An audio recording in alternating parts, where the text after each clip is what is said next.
Hello నమస్తే welcome to కథా కోకిల YouTube channel. Tiruppavai చెప్పుకుంటున్నాం కదా. తిరుప్పావైలో మొదట వచ్చేది తనియన్.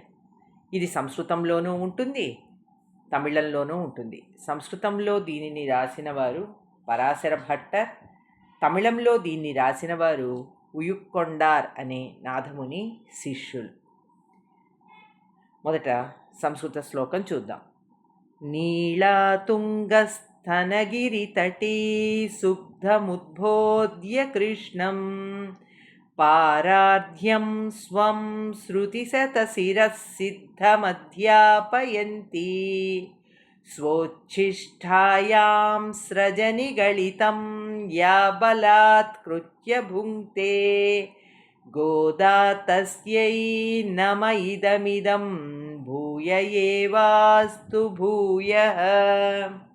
అంటే నీలాతుంగస్థనగిరి తటి, నీలాదేవి హృదయం మీద నిద్రిస్తున్నటువంటి ఓ కృష్ణ, ఉద్బోధ్య అంటూ లేపటానికి వెళ్ళింది గోద. ఎందుకని?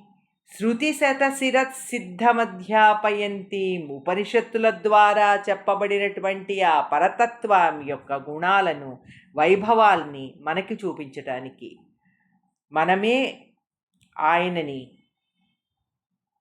పొందడానికి ప్రయత్నం చేయాలని, మన యొక్క పారతంత్ర్యాన్ని, మన యొక్క శేషత్వాన్ని మనకు తెలియజేయడానికి అమ్మవారు ఆయనని లేపుతున్న సాకుతో మనకి అర్థమయ్యేటట్టు చెప్తోంది అని.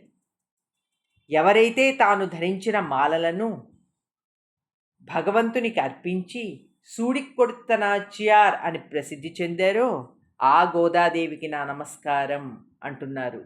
గోదాతస్యై నమ ఇదమిదం, నీకు నమస్కారం అమ్మా అంటున్నారు.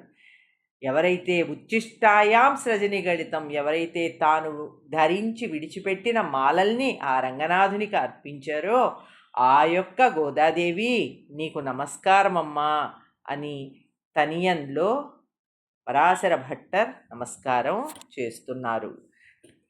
తర్వాత భాగంలో తమిళ తనియన్ చూద్దాం.